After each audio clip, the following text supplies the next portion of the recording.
So hello students, ਆਪਾਂ part 2 ਲੈ ਕੇ ਆ ਗਏ ਹਾਂ। ਆਪਾਂ 100% ਸ਼ੋਰ ਕੁਐਸਚਨਸ ਜਿਹੜੇ ਕਰ ਰਹੇ ਸੀਗੇ ਤੁਹਾਡੇ ਕੋਲ, ਠੀਕ ਹੈ ਜੀ। ਜਸਟ ਤੁਹਾਨੂੰ ਮੈਂ ਪਹਿਲੇ ਲੈਕਚਰ ਵੀ ਦੱਸਿਆ ਸੀ, ਆਂਦਾ ਤੁਹਾਨੂੰ ਸਾਰਾ ਕੁਝ ਹੈ, ਜਸਟ ਰਿਵਾਈਜ਼ ਕਰਾਉਣਾ ਹੈ। ਅਗਰ ਕੁਐਸਚਨ ਦੇਖਦੇ ਹੀ ਤੁਹਾਨੂੰ ਆਨਸਰ ਆਂਦਾ ਹੋਵੇ ਤਾਂ ਪੌਜ਼ ਕਰੋ ਅਤੇ ਵੇਟ ਕਰੋ। ਤੁਹਾਡੇ ਕੋਲ ਜਿਹੜਾ ਹੈਗਾ ਆਪ ਨਿਕਾਲ ਲਓ ਆਨਸਰ ਅਤੇ ਵੇਟ ਕਰੋ। ਹੁਣ ਜਿਹੜਾ ਹੈਗਾ ਕੁਝ ਕੁਐਸਚਨ ਬਹੁਤ ਸੌਖੇ ਵੀ ਹੁੰਦੇ ਨੇ, ਜਿਵੇਂ ਹੁਣ ਉਹ ਕਹਿੰਦਾ an n belong to natural number ਹੈ। an ਇਸ ਤਰ੍ਹਾਂ ਡਿਫਾਈਨ ਕੀਤਾ ਜਾਂਦਾ ਅਤੇ 6n ਅਤੇ 8n ਦਾ ਇੰਟਰਸੈਕਸ਼ਨ ਕੀ ਹੋਏਗਾ ਜੀ। 11 ਦੇ ਬੱਚੇ ਨੂੰ ਕਰਾਉਂਦੇ ਉਹਨੂੰ ਪਹਿਲਾਂ 6n ਵਾਲਾ ਸੈੱਟ ਲਿਖਾਉਂਦੇ ਹਾਂ, 8n ਵਾਲਾ ਸੈੱਟ ਲਿਖਾਉਂਦੇ ਹਾਂ। ਤੁਸੀਂ ਕੁਛ ਨਹੀਂ ਕਰਨਾ, ਤੁਸੀਂ ਸਿਰਫ LCM ਆਫ 6 ਐਂਡ 8 ਦੇਖ ਲੈਣਾ ਹੈਗਾ, ਠੀਕ ਹੈ ਜੀ। 24 ਆ ਜਾਏਗਾ ਨਾ, 8 ਦੀਆਂ 24, 6 ਚੌਕਾ 24, ਸੋ 24n ਤੁਸੀਂ ਆਪਸ਼ਨ ਟਿਕ ਲਗਾ ਦੇਣੀ ਹੈਗੀ ਹੈ ਬਸ। ਔਰ ਇੱਦਾਂ ਦਾ ਕੁਐਸਚਨ ਤੁਹਾਨੂੰ ਲਾਜ਼ਮੀ ਪੇਪਰ ਦੇ ਵਿੱਚ ਮਿਲ ਜਾਣਾ ਹੈਗਾ ਤੁਹਾਡੇ ਕੋਲ, ਠੀਕ ਹੈ ਜੀ। ਸੋ 5 ਸਕਿੰਟ ਹੀ ਲੱਗੇ ਨੇ ਤੁਹਾਡੇ ਕੋਲ ਕਰਨ ਨੂੰ, ਤਾਂ ਉਹ ਵੀ ਮੈਂ ਤਾਂ ਸਮਝਾ ਰਿਹਾ ਵਾਂ, ਤੁਸੀਂ ਤਾਂ 1 ਸਕਿੰਟ 'ਚ ਇੱਦਾਂ ਦਾ ਕੁਐਸਚਨ ਕਰ ਦੋਗੇ, ਠੀਕ ਹੈ ਜੀ। ਸੋ ਨੈਕਸਟ ਕੁਐਸਚਨ 'ਤੇ ਚੱਲੀਏ। ਨੈਕਸਟ ਕੁਐਸਚਨ ਕਹਿ ਰਿਹਾ ਇਹ relation less than at set of natural number is only symmetric only transitive. Relation less than ਹੈ ਨਾ, ਤਾਂ less than A less than B ਕਰ ਲਈਦਾ ਹੈਗਾ ਕਿ ਜਿੱਥੇ ਉਹਨੇ ਲੈਸ ਦੈਨ ਲਿਖਿਆ, ਕੁਛ ਵੀ ਲਿਖਿਆ ਹੋਵੇ ਨਾ, ਪਹਿਲੇ ਪਾਰਟ 'ਤੇ A ਸੋਚ ਲਓ, ਦੂਜੇ ਪਾਰਟ 'ਤੇ B ਸੋਚ ਲਓ। ਸੋ ਇੱਦਾਂ ਦਾ ਰਿਲੇਸ਼ਨ ਹੈਗਾ ਤੁਹਾਡੇ ਕੋਲ। ਸੋ ਇਹ ਕੀ ਹੋਏਗਾ ਤੁਹਾਡੇ ਕੋਲ, ਠੀਕ ਹੈ ਜੀ। ਤਾਂ ਸਿੰਪਲ ਜੀ ਗੱਲ ਹੈ, ਅਗਰ ਇਹ ਹੋਏਗਾ ਤਾਂ ਸ਼ਿਓਰਲੀ ਰਿਫਲੈਕਸਿਵ ਤਾਂ ਹੋ ਨਹੀਂ ਸਕਦਾ ਹੈਗਾ। ਕਿਉਂ ਨਹੀਂ ਰਿਫਲੈਕਸਿਵ ਹੋ ਸਕਦਾ? ਕਿਉਂਕਿ ਰਿਫਲੈਕਸਿਵ 'ਚ A ਗ੍ਰੇਟਰ ਦੈਨ A ਵਾਲੀ ਪੋਸੀਬਿਲਿਟੀ ਹੈ, ਇਹ ਤਾਂ ਆਪਸ਼ਨ ਟਰੂ ਹੋ ਹੀ ਨਹੀਂ ਸਕਦੀ, ਠੀਕ ਹੈ। ਜੇ A B ਤੋਂ ਵੱਡਾ ਹੈ ਨਾ, ਤਾਂ A ਤੋਂ ਵੱਡਾ B ਹੈ, B ਤੋਂ ਵੱਡਾ A ਹੋਵੇ ਤਾਂ ਇਹ ਹੁੰਦੀ ਹੈ ਸਿਮੈਟਰੀ, ਇਹ ਪੋਸੀਬਲ ਨਹੀਂ। ਜੇ B ਉਹ ਵੱਡਾ, ਫਿਰ A ਕਿੱਥੋਂ ਵੱਡਾ ਹੋ ਜੂ? ਇਹਦਾ ਮਤਲਬ A ਤੋਂ ਵੱਡਾ B, B ਤੋਂ ਵੱਡਾ C ਇੰਪਲਾਈਜ਼ A ਤੋਂ ਵੱਡਾ C। ਸੋ ਤੁਹਾਡੀ ਇੱਕ ਹੀ ਆਪਸ਼ਨ ਟਰੂ ਹੋਊਗੀ, ਦੈਟ ਇਜ਼ ਟ੍ਰਾਂਜ਼ਿਟਿਵਿਟੀ, ਠੀਕ ਹੈ ਜੀ। ਮੈਂ ਮੰਨ ਕੇ ਚੱਲਦਾ ਵਾਂ ਤੁਹਾਡੇ ਕੋਲ ਆਪਾਂ ਜਿਸ ਸਟੇਜ 'ਤੇ ਹਾਂ, ਆਪਾਂ ਨੂੰ ਰਿਫਲੈਕਸਿਵ ਸਿਮੈਟ੍ਰਿਕ ਅਤੇ ਟ੍ਰਾਂਜ਼ਿਟਿਵ ਦੀ ਡੈਫੀਨੇਸ਼ਨ ਆਉਂਦੀ ਹੋਏਗੀ, ਕਿਉਂਕਿ ਮੈਂ ਬੇਸਿਕਸ ਨਹੀਂ ਡਿਵੈਲਪ ਕਰ ਰਿਹਾ, ਮੈਂ ਬਸ ਨਾਲ ਦੱਸੀ ਜਾ ਰਿਹਾ ਵੀ ਹਾਂ ਇਹ ਚੀਜ਼ ਕਿੱਦਾਂ ਸੀਗੀ। ਸੋ ਇਹ ਆਹ ਵਾਲੀ ਚੀਜ਼ ਹੈ, ਆ ਤਾਂ ਤੁਹਾਡਾ ਰਿਲੇਸ਼ਨ ਹੋ ਗਿਆ ਤੁਹਾਡੇ ਕੋਲ, ਹੈ ਨਾ। ਅਤੇ ਇਹ ਤੁਹਾਡੀ ਰਿਫਲੈਕਸਿਵ ਹੋ ਗਈ। ਰਿਫਲੈਕਸਿਵ ਕਿਵੇਂ ਘੱਟ ਹੁੰਦਾ? ਫੋਰ A ਬਿਲੋਂਗਸ ਜਿਹੜਾ ਹੈਗਾ ਤੁਹਾਡੇ ਕੋਲ, for all A belongs to, reflexive ਦੀ ਡੈਫੀਨੇਸ਼ਨ ਹੁੰਦੀ ਕੀ ਹੈ? For all A belongs to A belongs to R। ਤਾਂ A ਬਿਲੋਂਗਸ ਟੂ ਰਿਲੇਸ਼ਨ ਹੋਣਾ ਚਾਹੀਦਾ, ਉਹ ਤਾਂ ਹੈ ਨਹੀਂ ਗਾ। ਸਿਮੈਟਰੀ ਦੀ ਹੁੰਦੀ ਹੈ ਕਿ ਜੇ AB ਬਿਲੋਂਗ ਟੂ R ਹੁੰਦਾ ਹੋਵੇ, ਹੈ ਨਾ, ਤਾਂ ਇਟ ਇੰਪਲਾਈਜ਼ BA ਵੀ ਬਿਲੋਂਗ ਟੂ R। ਜੇ AB ਨਾਲੋਂ ਵੱਡਾ BA ਨਾਲ ਵੱਡਾ ਜੋ ਨਹੀਂ ਹੈ, ਸੋ ਟ੍ਰਾਂਜ਼ਿਟਿਵਿਟੀ ਟਰੂ ਹੈ ਜੀ ਤੁਹਾਡੇ ਕੋਲ। ਸੋ ਲਓ ਜੀ, ਤੀਸਰੇ ਕੁਐਸਚਨ 'ਤੇ ਆ ਗਏ, ਠੀਕ ਹੈ। ਜਿਹੜਾ ਤੇਜ਼ ਹੁੰਦਾ ਉਹ ਤੇਜ਼। ਸੋ ਤੀਜਾ ਵੈਰੀ ਇੰਪੋਰਟੈਂਟ ਟਾਈਪ ਆ, ਔਰ ਇੱਦਾਂ ਦਾ ਕੁਐਸਚਨ ਬੱਚਾ ਫਸਦਾ, ਅੜਕਦਾ। ਦੇਖੋ 4-5 ਕੁਐਸਚਨਾਂ ਨੇ ਗੇਮ ਬਦਲ ਦੇਣੀ ਹੈ, ਇਸ ਕਰਕੇ ਇਹ ਤੁਸੀਂ ਕੁਛ ਕੁਐਸਚਨ ਨੂੰ ਦੇਖੋ ਜੇ ਧਿਆਨ ਨਾਲ ਤੁਹਾਡੇ ਕੋਲ, ਤਾਂ ਤੁਸੀਂ ਵੀ ਡੈਫੀਨੇਟਲੀ ਇਹਨੂੰ ਲੱਗੋਗੇ ਵੀ ਹਾਂ ਇਹ ਥੋੜ੍ਹਾ ਜਿਹਾ ਮੁਸ਼ਕਿਲ ਮਹਿਸੂਸ ਹੋਏਗਾ ਤੁਹਾਡੇ ਕੋਲ, ਕਿਉਂਕਿ f(x + a) ਜਿਹੜਾ ਹੈਗਾ, ਤੁਸੀਂ ਪੌਜ਼ ਕਰਕੇ ਖੁਦ ਕਰ ਲਓ ਚਾਹੇ, ਬਟ ਮੈਂ ਤੁਹਾਨੂੰ ਸ਼ਾਰਟਰ ਵਰਸ਼ਨ ਦੱਸਣ ਲੱਗਿਆ ਇਹਦਾ। f(x + a) ਇਹ ਤੁਹਾਨੂੰ ਦਿੱਤੀ ਹੋਈ ਹੈ ਤੁਹਾਡੇ ਕੋਲ, ਠੀਕ ਹੈ ਜੀ। ਸੋ ਆਪਾਂ ਨੂੰ ਪੁੱਛਿਆ ਕੀ ਹੈ, ਤੁਸੀਂ ਸਿੰਪਲੀ ਐਂ ਕਰਨਾ ਕਿ ਨਾ, ਜਦੋਂ ਇੱਦਾਂ ਦਾ ਕੁਐਸਚਨ ਦਿੱਤਾ ਹੋਵੇ ਤੁਹਾਡੇ ਕੋਲ, ਤਾਂ ਆ ਵੀ ਇਸੇ ਟਰਮ 'ਚ ਐਕਸਪ੍ਰੈਸ ਕਰ ਲਈਦਾ। ਸੋ ਜੇ ਇਸੇ ਟਰਮ 'ਚ ਐਕਸਪ੍ਰੈਸ ਕਰਨ ਦੀ ਨੌਬਤ ਆ ਜੇ ਬਈ f(x) in terms of x, ਦੇਖੋ ਨਾ, ਤੁਸੀਂ ਕਹਿੰਦੇ f(x) ਹੋਵੇ ਤਾਂ ਤੁਸੀਂ ਕਹਿੰਦੇ ਹੋ ਇਨ ਟਰਮਸ ਆਫ x, ਤਾਂ ਫਿਰ ਅਗਰ ਐਸੀ ਕੋਈ ਰਕਮ ਆ ਜੇ ਤਾਂ ਉਹਨੂੰ ਇਨ ਟਰਮਸ ਆਫ ਇਸੇ 'ਚ ਕਰ ਲਓ। ਇਸੇ 'ਚ ਕਰ ਲਓ ਦਾ ਮਤਲਬ ਕੀ ਕੀਤਾ ਮੈਂ ਨਾ ਇਹਦੇ ਵਿੱਚ -2 + 2 ਕਰ ਦਿੱਤਾ। ਸੋ ਆਗੇ ਪਿੱਛੇ ਦਾ ਕੋਈ ਫਰਕ ਨਹੀਂ। ਸੋ ਇੱਥੇ ਮੈਂ 1/x ਦਾ ਸਕੇਅਰ ਕਰ ਲਿਆ, ਆਹ ਵਾਲੀ ਚੀਜ਼ ਯੂਜ਼ ਹੋ ਕਿ -2 ਮੈਂ ਬੈਕ ਸਾਈਡ ਲਿਖ ਲਿਆ। ਤਾਂ ਅਗਰ ਤੁਸੀਂ ਉਸੇ ਵੇਰੀਏਬਲ 'ਚ ਅਗਲੀ ਟਰਮ ਨੂੰ ਐਕਸਪ੍ਰੈਸ ਕਰ ਦਿਓ, ਦੈਨ ਤੁਸੀਂ ਇਸ ਨੂੰ f(y) ਸੋਚ ਸਕਦੇ ਹੋ, ਤਾਂ ਆ ਵੀ y ਹੋਇਆ, ਤਾਂ ਹੋਇਆ। ਸੋ ਵੇਰੀਏਬਲ ਜਦ ਮਰਜ਼ੀ ਚੇਂਜ ਕਰ ਲਈਦਾ ਹੁੰਦਾ। ਸੋ ਅਗਰ ਮੇਰਾ f(y) y ਦੀ ਟਰਮ 'ਚ ਇੱਦਾਂ ਦਾ ਲੱਗੂਗਾ, ਤਾਂ ਡੈਫੀਨੇਟਲੀ ਮੇਰਾ f(x) x ਦੀ ਟਰਮ 'ਚ ਇੱਦਾਂ ਦਾ ਲੱਗੂਗਾ। ਸੋ ਇਹ ਸ਼ਾਰਟਰ ਵਰਸ਼ਨ ਹੈ ਜੀ। ਤੁਸੀਂ ਟਰਡੀਸ਼ਨਲੀ ਕੀਤਾ ਹੋਵੇ ਕਿ x - 1/x ਕਰ ਲਓ, ਐਡ ਕਰ ਲਓ, ਸਬਟਰੈਕਟ ਕਰ ਲਓ, ਬਥੇਰੇ ਤਰੀਕੇ ਨੇ, ਬਟ ਤੁਸੀਂ ਜਦੋਂ ਖਿਆਲ ਰੱਖਣਾ ਤੁਸੀਂ ਆਬਜੈਕਟਿਵ ਟਾਈਪ ਕੁਐਸਚਨ ਕਰਨ ਜਾ ਰਹੇ ਹੋ, ਤੁਹਾਡੀ ਨੌਲੇਜ ਟੈਸਟ ਨਹੀਂ ਹੈ, ਸਪੀਡ ਟੈਸਟ ਪਹਿਲਾਂ ਇਹ ਤੁਹਾਡੇ ਕੋਲ, ਠੀਕ ਹੈ ਜੀ। ਮੈਂ ਪਿਛਲੇ ਲੈਕਚਰ 'ਚ ਵੀ ਕਿਹਾ ਸੀਗਾ ਕਿ 100 ਨੰਬਰ 'ਤੇ ਤਾਂ ਤੁਸੀਂ ਸਾਰੇ ਹੈਗੇ ਹੋ, 100 ਤੋਂ 120 ਦੀ ਗੇਮ ਹੈ ਜਿਹੜੀ ਆਪਾਂ ਨੇ ਚਲਾਉਣੀ ਹੈਗੀ ਹੈ, ਠੀਕ ਹੈ ਜੀ। ਸੋ ਇਸ ਚੀਜ਼ ਦਾ ਖਿਆਲ ਰੱਖਣਾ। ਪਹਿਲਾ ਹੀ ਵੀਡੀਓ ਜਿਹੜਾ ਪਾਇਆ ਸੀਗਾ ਉਹ ਉਲਟਾ ਹੋ ਗਿਆ, ਅਤੇ YouTube ਹੁਣ ਉਲਟੇ ਨੂੰ ਸਿੱਧਾ ਨਹੀਂ ਕਰਨ ਦੇ ਰਿਹਾ। ਪਹਿਲੇ ਵਰਸ਼ਨ 'ਚ YouTube ਦੇ ਸਿੱਧਾ ਹੋ ਜਾਂਦਾ ਸੀਗਾ, ਬਟ ਉਹ ਹੋਇਆ ਨਹੀਂ ਗਾ। ਸੋ ਤੁਸੀਂ ਮੋਬਾਈਲ ਉਲਟਾ ਕਰਕੇ ਦੇਖ ਲਿਓ ਬਜਾਏ, ਕਿਉਂਕਿ ਆਪਣੀ ਯੂਟੀਲਿਟੀ ਕੁਐਸਚਨਸ ਨੇ, ਆਪਾਂ ਉਹ 'ਚ ਨੁਕਸ ਨਹੀਂ ਕੱਢਣੇ ਵੀ ਉਲਟਾ ਹੋ ਗਿਆ, ਉਹ ਹੋ ਗਿਆ ਤਾਂ ਬਸ ਹੋ ਗਿਆ, ਠੀਕ ਹੈ ਜੀ। ਸੋ ਅਗਲੇ ਕੁਐਸਚਨ 'ਤੇ ਆ ਗਏ ਆਪਾਂ। ਅਗਲਾ ਕੁਐਸਚਨ ਜਿਹੜਾ ਹੈਗਾ ਤੁਹਾਡੇ ਕੋਲ ਕਹਿੰਦਾ find the domain of the function. ਕਦੇ ਵੀ ਖਿਆਲ ਰੱਖਣਾ ਜਿਹੜਾ ਪਹਿਲਾ ਰੂਲ ਹੈ, ਜਦੋਂ ਡੋਮੇਨ ਕੱਢਣੀ ਅੰਡਰ ਰੂਟ 'ਚ ਕਦੇ ਵੀ ਚੀਜ਼ ਨੈਗੇਟਿਵ ਨਹੀਂ ਹੋਣੀ ਚਾਹੀਦੀ, ਪੋਜ਼ੀਟਿਵ ਜਾਂ ਜ਼ੀਰੋ। ਇਹਦਾ ਮਤਲਬ ਤੁਹਾਡੀ ਪਹਿਲੀ ਕੰਡੀਸ਼ਨ ਇਹ ਹੋਣੀ ਚਾਹੀਦੀ ਹੈ, ਇਹ ਸੋ ਇਹ ਹੋਣੀ ਚਾਹੀਦੀ ਹੈ, ਠੀਕ ਹੈ ਜੀ। ਦੂਸਰੀ ਚੀਜ਼ ਲੌਗ ਜਿਹੜਾ ਹੈਗਾ ਤੁਹਾਡੇ ਪਾਸ, ਠੀਕ ਹੈ, ਆਪਾਂ ਅੰਦਰ ਹੁਣ ਸਾਈਨ ਦੇ ਤੁਹਾਡੇ ਪਾਸ ਆਹ ਚੀਜ਼ ਆ ਗਈ ਤੁਹਾਡੇ ਕੋਲ, ਠੀਕ ਹੈ ਜੀ।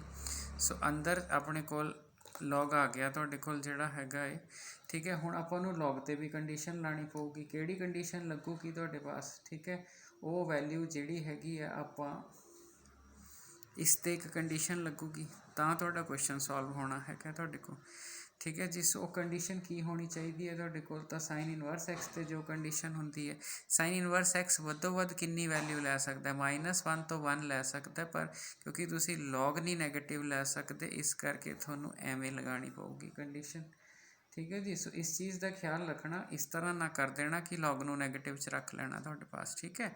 ਸੋ ਸਾਈਨ ਦੀ ਜਿਹੜੀ ਵੈਲਿਊ ਹੈ -1 ਤੋਂ 1 'ਚ ਇਨਵਰਸ 'ਤੇ ਜਾ ਸਕਦੀ, ਬਟ ਆਪਾਂ ਲੌਗ 0 ਤੋਂ 1 ਲਿਖ ਲੈਣਾ। ਹੁਣ ਜਿਹੜਾ ਬੇਸ ਹੁੰਦਾ ਨਾ, ਮਤਲਬ ਅਗਰ ਲੌਗ ਹਟੇ ਤਾਂ ਐਕਸਪੋਨੈਂਸ਼ੀਅਲ ਬਣਦਾ, ਪਰ ਈ ਨਾ ਪਾ ਦੇਣਾ ਰਟਿਆ ਰਟਾਇਆ। ਇੱਥੇ 2 ਦੀ ਪਾਵਰ 0 x ਅਤੇ 2 ਦੀ ਪਾਵਰ 1 ਬਣੇਗਾ, ਜੋ ਬੇਸ ਹੈ ਉਹ ਲੈ ਕੇ ਜਾਈਦਾ ਹੁੰਦਾ। ਇੱਥੇ ਬੱਚੇ ਗਲਤੀ ਕਰਦੇ ਆ, ਇੱਥੇ ਇਨ ਟਰਮਸ ਆਫ ਈ, ਸੋ ਇਹਦੀ ਵੈਲਿਊ 1 ਆ ਜਾਏਗੀ, ਇਹਦੀ x ਆ ਜਾਏਗੀ, ਇਹਦੀ 2 ਆ ਜਾਏਗੀ। ਸੋ ਆਹ ਵਾਲੀ ਆਪਸ਼ਨ ਜਿਹੜੀ ਹੈਗੀ ਹੈ ਮੇਰੀ ਟਰੂ ਹੋ ਜਾਏਗੀ ਤੁਹਾਡੇ ਕੋਲ, ਠੀਕ ਹੈ ਜੀ। ਸੋ ਪਿਛਲੇ ਕੁਐਸਚਨ 'ਚ ਮੈਂ ਆਪਸ਼ਨ ਨਹੀਂ ਦੱਸੀ ਸੀ ਟਰੂ ਹੈਗੀ ਹੈ, ਪਿਛਲੇ ਕੁਐਸਚਨ ਦੀ ਸੀ ਆਪਸ਼ਨ ਸੀਗੀ, ਮਤਲਬ ਪ੍ਰੀਵੀਅਸ ਵਾਲੇ ਦਾ ਆਨਸਰ ਸੀ ਆਪਸ਼ਨ ਟਰੂ ਆਇਆ ਸੀਗਾ, ਅਤੇ ਜਿਹੜਾ ਹੈ ਇਸ ਵਾਲੇ ਦਾ ਆਨਸਰ ਜਿਹੜਾ ਆਊਗਾ ਬੀ ਆਪਸ਼ਨ ਟਰੂ ਆ ਜੂਗੀ।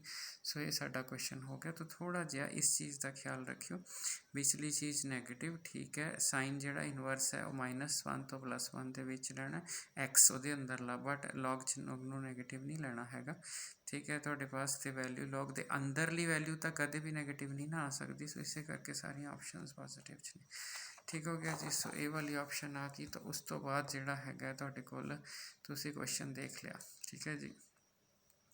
ਸੋ ਇਹ ਵਾਲੀ ਚੀਜ਼ ਆ ਗਈ ਤੁਹਾਡੇ ਪਾਸ, ਤਾਂ ਇਹ ਬੜਾ ਸਿੰਪਲ ਜਿਹਾ ਕੁਐਸਚਨ ਹੈਗਾ ਤੁਹਾਡੇ ਕੋਲ ਕਿ ਤੁਸੀਂ ਕੀ ਕਰੋਗੇ ਤੁਹਾਡੇ ਕੋਲ, ਠੀਕ ਹੈ। ਆਪਾਂ ਨੂੰ ਟੈਂਜੈਂਟ ਇਨਵਰਸ ਦਾ ਫਾਰਮੂਲਾ ਹੀ ਪਤਾ ਹੈਗਾ, ਔਰ ਲੱਗਦਾ ਹਾਂਜੀ ਜੇ ਪ੍ਰੋਡਕਟ 1 ਤੋਂ ਛੋਟੀ ਹੋਵੇ ਤਾਂ ਲੱਗਦਾ, ਠੀਕ ਹੈ, ਮਤਲਬ ਇਹ ਤਾਂ ਸਟ੍ਰਿਕਟਲੀ ਛੋਟੀ ਹੈ, ਮਤਲਬ ਉੱਥੇ ਕੰਡੀਸ਼ਨ 'ਚ ਇਕੁਅਲ ਦੀ ਪਾਸੇ।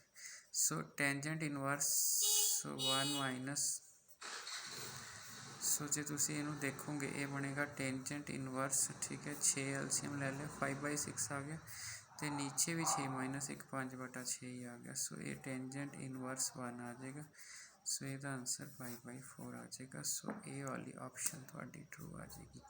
ਸੋ ਕੋਈ ਕੁਐਸਚਨ ਬਿਲਕੁਲ ਸੌਖਾ ਆਉਂਦਾ, ਹਾਂ ਜੀ ਸੌਖਾ ਆਉਂਦਾ, ਪੇਪਰ ਵਿੱਚ ਵੀ ਤਾਂ ਐਵੇਂ ਹੀ ਆਉਣਾ ਤੁਹਾਡੇ ਕੋਲ, ਠੀਕ ਹੈ ਜੀ। ਸੋ ਅਗਲਾ ਕੁਐਸਚਨ ਆ ਗਿਆ, ਅਗਲਾ ਕੁਐਸਚਨ ਨੰਬਰ ਥਿਊਰੀ ਤੋਂ ਹੈ, ਕਹਿੰਦਾ C ਡਿਵਾਈਡਸ AB ਹੈਗਾ ਤੁਹਾਡੇ ਪਾਸ, ਅਤੇ AC ਤੇ A ਤੇ C ਦਾ GCD 1 ਹੈ, ਦੈਨ ਇਹਨਾਂ ਵਿੱਚੋਂ ਕਿਹੜੀ ਆਪਸ਼ਨ ਟਰੂ ਹੈ। ਸੋ ਇੱਦਾਂ ਦਾ ਕੁਐਸਚਨ ਲਾਜ਼ਮੀ ਲੱਭਦਾ, ਤੁਸੀਂ ਕੀ ਕਰਨਾ, ਤੁਸੀਂ ਦੋ ਚੀਜ਼ਾਂ ਰੱਖਣੀਆਂ। ਅਗਰ C ਡਿਵਾਈਡਸ AB ਹੈ, therefore AB is equal to C into कोई समथिंग इंटीजर, क्योंकि ये डिविजिबिलिटी की डेफिनेशन है, ठीक है। उस तो बाद उन्हें क्या A ते C का GCD 1 है, तो 2 इंटीजरस एग्जिस्ट करनगे, सो AX0 ते CY0 कह लो इक्वल टू 1, ये रूल है। तो जे बाई चांस तुहानूं नहीं आता, नॉर्मली मैं मान के चलदा वही लोग देख रहे जिन्होंने मेरे पहले लैक्चर्स देखे हुए हैं। सो अगर किसी को इस डेफिनेशन की दिक्कत है तो 7 लैक्चर नंबर थ्योरी के चैनल के उत्ते हैगे ने, तो उन्होंने विचों आराम नाल देख लो, सारी दिक्कत दूर हो जानी है, कोई एडी रोले वाली गलबात है नहीं गी तुहाडे कोल। बट अगर तुसीं अदरवाइज तुसीं रिविजन कर रहे हो दैन तुहानूं ओके, कोई दिक्कत वाली गल नहीं गी तुहाडे कोल। अब जिहड़ी हैगी है तुहाडे कोल, ठीक है, अगर मैं B नाल मेरे को AB की वैल्यू पई है, सो अगर मैं B नाल मल्टीप्लाई कर ला इनू, so BCY0 is equal to B आ जाएगी, है ना। अगर B तो AB की वैल्यू जिहड़ी हैगी है वो CZ1 निकल जाएगी, CZ1 X0 BCY0 equal to B, सारे विचों C कॉमन निकल सकता है।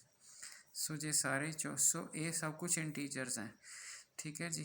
तो अगर आप देखिए C इंटू समथिंग जोड़ा है तुहाडे पास, तो C इंटू इंटीजर बराबर है, तो यदा मतलब क्या होया, ये देखो C इंटू इंटीजर बराबर AB का मतलब C divide ABC, C into का मतलब C डिवाइडेड बाई B है, सो C B नूं डिवाइड करेगी। सो किहड़ी ऑप्शन है, सो ਇੱਦਾਂ ਦਾ ਤੁਹਾਨੂੰ ਇੱਕ ਕੁਐਸਚਨ ਨੰਬਰ ਥਿਊਰੀ ਦਾ ਆਉਣਾ ਹੀ ਆਉਣਾ ਹੈ। ਸੋ ਆਹ ਰਿਜ਼ਲਟ ਨੂੰ ਐਕਸਪਲੋਰ ਕਰ ਦੇਣਾ, ਜਾਂ ਫਿਰ ਰਿਮਾਈਂਡਰ ਫਾਈਂਡ ਕਰਨ ਵਾਲਾ ਆਉਂਦਾ ਹੁੰਦਾ, ਜਾਂ ਫਿਰ ਰੈਜ਼ੀਡਿਊ ਕਲਾਸ ਵਾਲਾ ਕੁਐਸਚਨ ਆਉਂਦਾ ਹੁੰਦਾ। ਤਾਂ ਤੁਸੀਂ ਇਹ ਜਿਹੜਾ ਹੈਗਾ ਤੁਹਾਡੇ ਪਾਸ ਥੋੜ੍ਹਾ ਜਿਹਾ ਧਿਆਨ ਨਾਲ ਇਹ ਚੈੱਕ ਕਰ ਲੈਣਾ ਨੇ, ਠੀਕ ਹੈ ਜੀ। ਸੋ ਨੈਕਸਟ ਕੁਐਸਚਨ ਦੇ ਵਿੱਚ ਆਪਾਂ ਗਏ, ਉਹ ਕਹਿੰਦਾ ਫਾਈਂਡ ਦਾ ਸੋਲਿਊਸ਼ਨ, ਠੀਕ ਹੈ। ਤਾਂ ਇਹਦਾ ਅਸੀਂ ਸੋਲਿਊਸ਼ਨ ਫਾਈਂਡ ਕਰਨਾ ਹੈਗਾ ਤੁਹਾਡੇ ਪਾਸ, ਔਰ ਇਹ ਜਿਹੜੇ ਨੇ ਨਾ ਇਹ ਰੈਜ਼ੀਡਿਊ ਕਲਾਸ ਲਿਖੀ ਹੋਈ ਹੈ ਤੁਹਾਡੇ ਕੋਲ। ਸੋ ਇਸ ਚੀਜ਼ ਦਾ ਖਿਆਲ ਰੱਖਣਾ ਹੈ, ਗ੍ਰੇਟੈਸਟ ਇੰਟੀਜਰ ਨਹੀਂ ਪਾਇਆ ਹੋਇਆ ਕਈ ਵਾਰ ਨੋਟੇਸ਼ਨ ਜਿਹੜੀ ਹੈਗੀ ਹੈ। ਮੀਨਿੰਗ ਸਮਝਾ ਦਿੰਦਾ ਮੈਂ ਤੁਹਾਨੂੰ, ਅਗਰ ਆਪਣੇ ਕੋਲ ਇੱਦਾਂ ਹੁੰਦਾ ਤਾਂ ਡੈਫੀਨੇਸ਼ਨ ਕੀ ਕਰੂਗੀ, 7 ਡਿਵਾਈਡ ਕਰੂਗਾ 4x - 3। ਬਾਕੀ ਗੱਲ ਹੈ ਆਪਾਂ ਨੂੰ ਪਤਾ ਹੈ ਨਾ ਕਿ ਅਗਰ a ਇਕੁਅਲੈਂਟ ਟੂ b ਮੋਡ 7 ਹੁੰਦਾ ਹੈ ਤਾਂ ਇਹਦਾ ਮਤਲਬ 7 ਡਿਵਾਈਡਸ ਕਰਦਾ a ਅਤੇ b ਦੇ ਰੂਟ ਨੂੰ, ਜਾਂ ਫਿਰ ਦੂਜੀ a ਅਤੇ b ਦੇ ਡਿਫਰੈਂਸ ਨੂੰ, ਜਾਂ ਦੂਜਾ ਤਰੀਕਾ ਅਸੀਂ ਇਹ ਕਹਿ ਸਕਦੇ ਹਾਂ 7 ਜਦੋਂ a ਨੂੰ ਡਿਵਾਈਡ ਕਰਦਾ ਤਾਂ b ਰਿਮਾਈਂਡਰ ਹੁੰਦਾ ਹੈਗਾ, ਠੀਕ ਹੈ ਜੀ। ਹੁਣ ਜਿਹੜਾ ਰੈਜ਼ੀਡਿਊ ਹੈ ਇਹ 7 ਹੈ ਨਾ ਤੁਹਾਡੇ ਪਾਸ, ਠੀਕ ਹੈ। ਤਾਂ ਆਪਾਂ ਰਿਮਾਈਂਡਰ ਲੈਣਾ ਹੁੰਦਾ, ਜਾਂ ਆਪਾਂ ਕਹੀਏ ਇਹਦੇ ਅਤੇ ਇਹਦੇ ਡਿਫਰੈਂਸ ਨੂੰ ਆਪਾਂ ਨੇ, ਠੀਕ ਹੈ। ਸੋ ਇਹਦੇ ਵਿੱਚ ਆਪਾਂ 0 ਤੋਂ 6 ਤੱਕ ਵੈਲਿਊਜ਼ ਟਰਾਈ ਕਰਕੇ ਦੇਖਣੀ ਹੈ ਵੀ ਕਿਹੜੀ ਵੈਲਿਊ ਸੈਟਿਸਫਾਈ ਕਰਦੀ ਹੈ। ਬਾਅਦ ਵਾਲੀ ਰੈਪੀਟੀਸ਼ਨ ਹੈ ਉਹ ਰੈਜ਼ੀਡਿਊ ਕਲਾਸ 'ਚ ਆ ਜਾਣੀ। ਸੋ ਜੇ ਤੁਸੀਂ 0 ਭਰੋਗੇ ਤਾਂ ਕੁਛ ਨਹੀਂ ਬਣਨਾ ਹੈਗਾ ਤੁਹਾਡੇ ਕੋਲ, ਅਗਰ 1 ਭਰੋਗੇ ਤਾਂ 4 ਵਿੱਚੋਂ ਤੁਹਾਡੇ ਪਾਸ ਜਿਹੜਾ ਹੈਗਾ, ਈਵਨ ਤੁਸੀਂ ਆਹ ਨਾ ਲਿਖੋ, ਤੁਸੀਂ ਉਰੇ ਟਰਾਈ ਕਰ ਲਓ ਤਾਂ ਵੀ ਕੁਛ ਹੋ ਜਾਏਗਾ। ਜੇ 0 ਭਰੋਗੇ ਤਾਂ ਕੁਛ ਨਹੀਂ, 3 ਨੂੰ ਨਹੀਂ ਡਿਵਾਈਡ ਕਰਨਾ। ਸੋ 1 ਭਰੋਗੇ ਤਾਂ ਵੀ ਨਹੀਂ, 2 ਭਰੋਗੇ 8 1 ਭਰੋਗੇ ਤਾਂ 1 ਆਉਣਾ, 8 ਵਿੱਚੋਂ 3 ਘਟਾਏ 5, 3 ਭਰੋਗੇ 12 ਵਿੱਚੋਂ 3 ਘਟਾਏ ਫਿਰ 9 ਆ ਗਿਆ, 4 ਭਰੋਗੇ 16 3 13, 5 ਭਰੋਗੇ 5 ਚੌਕਾ 20 ਚੋਂ 3 ਘਟਾਏ 17, 6 ਭਰੋਗੇ ਤੁਹਾਡੇ ਕੋਲ ਜਿਹੜਾ ਹੈਗਾ ਉਹ 6 ਚੌਕਾ 24 ਮਾਈਨਸ। ਸੋ ਅਗਰ ਐਕਸ ਇਹਨੂੰ 6 ਸੈਟਿਸਫਾਈ ਕਰਦਾ, ਸੋ 6 ਕਿਸ ਰੈਜ਼ੀਡਿਊ ਕਲਾਸ ਦਾ ਪਾਰਟ ਹੋਣਾ ਚਾਹੀਦਾ। ਸੋ 6 ਜੇ ਸੈਟਿਸਫਾਈ ਕਰਦਾ ਤਾਂ 6 ਇਸ 'ਚ ਆਉਂਦਾ ਤੁਹਾਡੇ ਕੋਲ, ਠੀਕ ਹੈ ਜੀ। ਸੋ ਅਗਰ ਆਪਾਂ ਕਹੀਏ ਬਈ ਜਿਹੜੀ ਹੈਗੀ ਹੈ ਇਹ ਵਾਲੀ ਚੀਜ਼, ਮਤਲਬ ਆਪਾਂ ਨੇ ਕਿੱਦਾਂ ਲਿਖ ਲਈ ਜਾਂ ਕੁਛ ਹੈ ਤੁਹਾਡੇ ਪਾਸ, ਠੀਕ ਹੈ। ਜੇ ਤੁਹਾਨੂੰ ਰੈਜ਼ੀਡਿਊ ਕਲਾਸ ਦਾ ਮਤਲਬ ਸਿੰਪਲ ਜਿਹੀ ਗੱਲ ਹੈ ਕਿ ਤੁਸੀਂ ਐਂ ਮੰਨ ਕੇ ਚੱਲੋ ਕਿ ਇਹ ਉਹ ਕਲਾਸ ਹੈ ਜਿਹਦੇ ਵਿੱਚ ਉਹ ਸਾਰੀਆਂ ਚੀਜ਼ਾਂ ਆਉਣਗੀਆਂ ਜਿਹੜੀਆਂ ਇਸ ਤਰ੍ਹਾਂ ਦੀ ਨੇਚਰ ਸ਼ੋਅ ਕਰਨਗੀਆਂ। ਇਸ ਤਰ੍ਹਾਂ ਦੀ ਨੇਚਰ ਸ਼ੋਅ ਕਰਨਗੀਆਂ ਦਾ ਮਤਲਬ ਤੁਹਾਡੇ ਕੋਲ ਜਿਹੜਾ ਹੈਗਾ ਹੁਣ 6 ਹੈ ਨਾ। 6 ਤੋਂ ਬਾਅਦ ਅਗਲੀ ਵੈਲਿਊ ਪਤਾ ਕਿਹੜੀ ਹੋਊਗੀ, ਅਗਲੀ ਵੈਲਿਊ ਤੁਸੀਂ ਚਾਹੇ ਫਿਲ ਕਰਕੇ ਦੇਖ ਲਿਓ ਤੁਹਾਡੇ ਪਾਸ, ਕਿਉਂਕਿ ਮੋਡੂਲਸ 7 ਹੈ ਤਾਂ ਅਗਲੀ ਜੇ ਹੋਊਗੀ ਤੁਹਾਡੇ ਕੋਲ 6 ਦੇ ਵਿੱਚ 7 ਐਡ ਕਰਕੇ ਦੇਖਣਾ, ਤੁਹਾਡੇ ਪਾਸ 13 ਆ ਜਾਏਗਾ। ਤਾਂ ਕਰਕੇ ਦੇਖੋ, ਅਗਰ 13 ਲੈਂਦੇ ਹੋ ਤੁਸੀਂ, 13 ਚੌਕ 52, 52 ਦੇ ਵਿੱਚੋਂ 3 ਘਟਾਏ 49, 7 7 49, ਠੀਕ ਹੈ ਜੀ। ਇਹਦਾ ਮਤਲਬ ਨੈਕਸਟ ਵੈਲਿਊ 13 ਹੋਊਗੀ, ਠੀਕ ਹੈ ਜੀ। ਪਿੱਛੇ ਆ ਜਾਓ, 7 ਘਟਾ ਲਓ, -1 ਐਡ ਕਰਕੇ ਦੇਖੋ ਤੁਹਾਡੇ ਪਾਸ, ਠੀਕ ਹੈ। -1 ਅਗਰ ਇਸ ਵਿੱਚ ਲਿਖੋਗੇ ਤੁਹਾਡੇ ਪਾਸ ਤਾਂ -7 ਹੋ ਜਾਏਗਾ, 7 ਉਹਨੂੰ ਡਿਵਾਈਡ ਕਰ ਦੇਗਾ -1। ਸੋ ਇਹ ਰੈਜ਼ੀਡਿਊ ਕਲਾਸ ਹੈ ਜਿਹੜੀ ਤੁਹਾਡੇ ਪਾਸ, ਉਹਦੀ ਰਿਪਰਜੈਂਟੇਸ਼ਨ ਹੈ। ਸੋ ਇਕੱਲਾ ਆਨਸਰ 6 ਨਹੀਂ ਹੋਏਗਾ, ਬਾਕੀ ਸਾਰੇ ਆਨਸਰ ਇਸ ਤੋਂ ਲੱਭ ਜਾਂਦੇ ਹੁੰਦੇ ਆ ਤੁਹਾਡੇ ਕੋਲ, ਠੀਕ ਹੋ ਗਿਆ ਜੀ। ਸੋ ਇਹ ਤੁਸੀਂ ਦੇਖ ਲੈਣਾ, ਤੁਹਾਨੂੰ ਨੰਬਰ ਥਿਊਰੀ ਦਾ ਜੇ ਥੋੜ੍ਹਾ ਜਿਹਾ ਵੀ ਆਈਡੀਆ ਹੈਗਾ ਤੁਹਾਡੇ ਕੋਲ। ਸੋ ਅਗਲਾ ਕੁਐਸਚਨ 'ਤੇ ਜਦੋਂ ਆਪਾਂ ਆ ਗਏ, ਅਗਲਾ ਕੁਐਸਚਨ ਸਿਰਫ ਸਟੇਟਮੈਂਟ ਹੀ ਹੈ, ਬਾਕੀ ਉਹਦੇ ਵਿੱਚ ਐਡਾ ਲੰਬਾ ਚੌੜਾ ਚੱਕਰ ਹੈ ਨਹੀਂ ਗਾ, ਕਿਉਂਕਿ ਜਿਹੜਾ ਹੈਗਾ ਤੁਹਾਡੇ ਕੋਲ ਸਟੇਟਮੈਂਟ ਤੋਂ ਹੀ ਤੁਸੀਂ ਜਿਹੜਾ ਹੈਗਾ ਜੱਜ ਕਰ ਲਓਗੇ। तो कहता कि F is bounded real value B D मैंने बाउंडेड है, सिर्फ टाइम बचाया गया। Real valued function define on A B if M and M are दा जोड़ा इनफीमम एंड सुप्रीमम, इनफीमम तुहानू पता मिनिमम वैल्यू होंगी है, सुप्रीमम मैक्सीमम वैल्यू होंगी है। Then which of the following is true. So ultimately जोड़ा है देखो एल पी एफ तो हमेशा यू पी एफ वड्डा ही होंदा है सेम पार्टीशन से, तो यह मतलब आ वाली वैल्यू थोड़ी बड़ी चाहिए है तुहाडे कोल। सो ऑप्शन ही 2 लिखियां हुई हैं, सो ख्याल रख लेना इसनू। असी इन फ्यूचर जोड़ा है अगे जो मैं क्वेश्चनस करांगे, देखो जो तुहाडे कोल जोड़ा है जिस तरह की थोड़ी जी मैनू फीडबैक आई हुई है भी इस तरह के क्वेश्चन करवा दिओ, ठीक है, या जिहड़े मैनू लगता कि पेपर च आने चाहिए हैं, ठीक है, वो मैं सारे इस तुहाडे कोल ऐड कर देने। जे मान लो तुहाडे कोल 200-300 क्वेश्चनस हो गए तो तुसीं वो रिवाइज जरूर करके जाने। मैं इस चीज़ की कोई भी नहीं गारंटी लैंदा हुंदा कि ये आएगा, बट अपने एक्सपीरियंस नाल बंदा जरूर दस सकदा तुहाडे पास भी आ चीज़ जिहड़ी जिन्नी क देर पढ़ाउंदिआं नूं होगी भी इस चों लाजमी पुछया जाएगा। और वो सारे टॉपिक जिहड़े हैं मैं तुहाडे पेपर 28 दिसंबर नूं है, शायद 28 दिसंबर या 29 दिसंबर, तो 28 दिसंबर या 29 दिसंबर तो पहला कवर हो जाएंगे, ठीक है जी। सो इस चीज़ में आप देख लेना है। हुण अपना नैक्सट क्वेश्चन जोड़ा आया है, क्वेश्चन मैं सारे लिखे हुए हैं पर वीडियो बहुत लंबी नहीं, 15 मिनट में खत्म, 15 16 17 मैक्सीमम, कि बंदा बैठा बैठा ही देख सके। ਸੋ ਜਿਹੜਾ ਮੇਰਾ ਕੁਐਸਚਨ ਅਗਲਾ ਹੈਗਾ ਤੁਹਾਡੇ ਪਾਸ, ਉਹ ਕਹਿੰਦਾ ਕਿ ਤੁਸੀਂ LPF ਫਾਈਂਡ ਕਰਨਾ। ਜਿਹੜਾ ਇਹ 'ਚ ਇੱਕ ਮੇਨ ਪੁਆਇੰਟ ਹੁੰਦਾ LPF ਫਾਈਂਡ 'ਚ, ਜਿਹੜਾ ਮੇਨ ਪੁਆਇੰਟ ਹੁੰਦਾ ਜਿਸ ਮੁੱਦੇ 'ਤੇ ਆਪਾਂ ਗੱਲ ਕਰਨੀ ਉਹ ਹੁੰਦਾ ਕਿ ਬਲਾਈਂਡਲੀ ਨਹੀਂ ਕਰਨਾ। ਸਭ ਤੋਂ ਪਹਿਲਾਂ ਦੇਖਣਾ ਫੰਕਸ਼ਨ ਜਿਹੜਾ ਹੈਗਾ ਤੁਹਾਡੇ ਪਾਸ, ਫੰਕਸ਼ਨ ਮੋਨੋਟੋਨਿਕ ਇਨਕਰੀਜ਼ਿੰਗ ਹੈ ਔਰ ਮੋਨੋਟੋਨਿਕ ਡਿਕਰੀਜ਼ਿੰਗ ਹੈ। ਇਹ ਚੀਜ਼ ਕਿਉਂਕਿ ਜਦੋਂ ਸਿੰਪਲ ਜੀ ਗੱਲ ਹੈ, ਅਗਰ ਮੈਂ ਪੰਜਾਬੀ ਜੇ ਮੇਰਾ ਮੋਨੋਟੋਨਿਕ ਇਨਕਰੀਜ਼ਿੰਗ ਹੈ ਤਾਂ ਇੱਦਾਂ ਹੁੰਦਾ ਵੱਡੀ ਵੈਲਿਊ 'ਤੇ ਵੱਡਾ ਆਨਸਰ, ਮਤਲਬ ਮੇਰੀ ਵੈਲਿਊ ਵੱਡੀ ਤਾਂ ਮੇਰਾ ਆਨਸਰ ਵੱਡਾ, ਵੈਲਿਊ ਛੋਟੀ ਤਾਂ ਮੇਰਾ ਆਨਸਰ ਛੋਟਾ। ਸੋ ਇਹ ਹੈ ਡਿਕਰੀਜ਼ਿੰਗ ਜਿਹੜਾ ਫੰਕਸ਼ਨ ਹੁੰਦਾ ਉਹ ਇਸ ਤਰ੍ਹਾਂ ਹੁੰਦਾ ਕਿ ਜਿਹੜੀ ਮੇਰੀ ਵੈਲਿਊ ਛੋਟੀ ਹੈ, ਠੀਕ ਹੈ, ਪਰ ਮੇਰਾ ਆਨਸਰ ਬੜਾ। ਤੁਸੀਂ ਦੇਖੋ ਗ੍ਰਾਫਿਕਲੀ ਕਿੰਨੀਆਂ ਸੌਖੀਆਂ ਹੋ ਜਾਂਦੀਆਂ ਚੀਜ਼ਾਂ ਜਿਹੜੀਆਂ ਆਪਾਂ ਰੱਟੇ ਮਾਰੇ ਹੁੰਦੇ ਨੇ। ਵੈਲਿਊ ਮੇਰੀ ਵੱਡੀ ਹੈਗੀ ਹੈ, ਵੈਲਿਊ ਮੇਰੀ ਛੋਟੀ ਹੈ, ਪਰ ਹਾਈਟ ਮੇਰੀ ਜ਼ਿਆਦਾ ਹੈ, ਤਾਂ ਇਹਦਾ ਮਤਲਬ ਮੈਂ ਡਿਕਰੀਜ਼ ਕਰ ਰਿਹਾ। ਮਾਤਰ ਜਦੋਂ ਤੁਹਾਨੂੰ ਫੰਕਸ਼ਨ ਦੀ ਨੇਚਰ ਹੀ ਨਹੀਂ ਪਤਾ ਕਿ ਉਹ ਇਨਕਰੀਜ਼ ਕਰ ਰਿਹਾ ਕਿ ਡਿਕਰੀਜ਼ ਕਰ ਰਿਹਾ ਹੈਗਾ ਤੁਹਾਡੇ ਕੋਲ, ਦੈਨ ਤੁਸੀਂ ਜਿਹੜਾ ਹੈਗਾ ਤੁਹਾਡੇ ਕੋਲ ਉਹ ਤੁਸੀਂ ਉਹਨੂੰ ਪਤਾ ਕਿਵੇਂ ਲੱਗੋ ਮਿਨੀਮਮ ਕਿੱਥੇ ਆਉਂਦੀ, ਕਿਉਂਕਿ ਦੇਖੋ ਜਿਹੜਾ ਤਾਂ ਇਨਕਰੀਜ਼ਿੰਗ ਹੋਊਗਾ ਉਹਦੀ ਛੋਟੇ ਪੁਆਇੰਟ 'ਤੇ ਮਿਨੀਮਮ ਆਊਗੀ, ਹੈ ਨਾ। ਅਗਰ ਤੁਸੀਂ ਇਨਕਰੀਜ਼ਿੰਗ ਫੰਕਸ਼ਨ ਹੋ ਤਾਂ ਛੋਟੇ ਪੁਆਇੰਟ 'ਤੇ ਮਿਨੀਮਮ, ਬੜੇ 'ਤੇ ਮੈਕਸੀਮਮ। ਅਗਰ ਤੁਸੀਂ ਡਿਕਰੀਜ਼ਿੰਗ ਹੋ ਤੁਹਾਡੀ ਛੋਟੇ ਦੇ ਉੱਤੇ ਜਿਹੜੀ ਹੈਗੀ ਉਹ ਮੈਕਸੀਮਮ ਆਊਗੀ। ਸੋ ਖਿਆਲ ਰੱਖਣਾ। ਸੋ ਸਭ ਤੋਂ ਪਹਿਲਾਂ ਆਪਾਂ f' ਲੈ ਲੈਂਦੇ ਹਾਂ, ਤਾਂ ਨੈਗੇਟਿਵ ਆ ਗਿਆ। ਸੋ ਇਹ ਜਿਹੜਾ ਹੈਗਾ ਤੁਹਾਡੇ ਪਾਸ x ਦੀਆਂ ਵੈਲਿਊਜ਼ ਪਾਰਟੀਸ਼ਨ ਦੇ ਵਿੱਚ ਦਿੱਤੀਆਂ ਹੋਈਆਂ, ਅਤੇ ਨੈਗੇਟਿਵ ਆਉਣ ਦਾ ਮਤਲਬ ਹੈ ਕਿ ਇਹ ਡਿਕਰੀਜ਼ ਕਰ ਰਿਹਾ ਹੈਗਾ ਤੁਹਾਡੇ ਕੋਲ।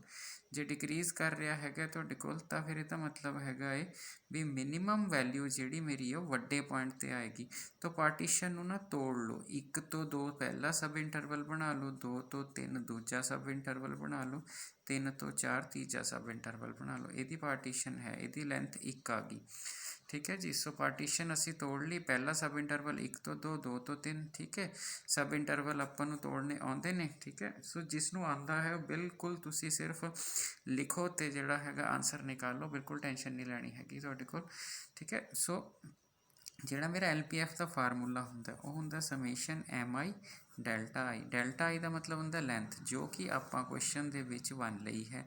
ਲੈਂਥ ਆਫ ਦਾ ਇੰਟਰਵਲ 2 - 1 3 - 2, ਤਾਂ ਇਹਦਾ ਮਤਲਬ ਡੈਲਟਾ I ਤਾਂ ਮੇਰੀ ਲੈਂਥ 1 ਹੋ ਗਈ, ਤਾਂ ਅਲਟੀਮੇਟਲੀ ਮੇਰਾ MI ਹੀ ਰਹਿ ਗਿਆ, ਛੋਟਾ MI। ਅਤੇ ਇਹਦਾ ਮਤਲਬ 3 ਤੱਕ ਹੀ ਜਾਣਾ, M1 + M2 + M3। ਸੋ 3 ਬਿਲਕੁਲ ਮੈਂ ਸ਼ਾਰਟ ਸਟੈਪ ਲਿਖ ਰਿਹਾ ਵਾਂ ਕਿ ਬੰਦਾ ਸਿੱਧਾ ਹੀ ਫਟਾਫਟ ਕਰ ਦੇਵੇ, ਇੰਨਾ ਨਾ ਸੋਚੇ। ਸੋ ਡੈਲਟਾ ਪਹਿਲਾਂ ਹੀ ਭਰ ਦੇਣਾ, ਤੁਹਾਡਾ ਕੁਐਸਚਨ ਫਿਨਿਸ਼ ਹੋ ਜਾਏਗਾ, ਚੱਕਿਆ ਜਾਏਗਾ। ਸੋ ਅਗਰ ਡੈਲਟਾ ਤੁਸੀਂ ਫਿਲ ਕਰ ਦਿੱਤਾ ਤੁਹਾਡੇ ਪਾਸ, ਹੁਣ ਛੋਟੀ ਅਗਰ ਪਹਿਲਾ ਦੇਖੀਏ 1 ਅਤੇ 2, ਠੀਕ ਹੈ, ਛੋਟੀ ਵੈਲਿਊ ਅਗਲੇ ਪੁਆਇੰਟ 'ਤੇ ਆਉਣਾ, ਤਾਂ ਇਹਦਾ ਮਤਲਬ ਮੇਰੀ ਪਹਿਲੀ ਮਿਨੀਮਮ ਵੈਲਿਊ 1/2 ਕਹਾਏਗੀ। ਮੇਰਾ ਖਿਆਲ ਹੈ ਤੁਹਾਨੂੰ ਸਮਝ ਆ ਗਿਆ। ਆਹ ਮੇਰਾ ਇੰਟਰਵਲ ਹੈ, ਆਹ ਮੇਰਾ ਫੰਕਸ਼ਨ ਹੈ।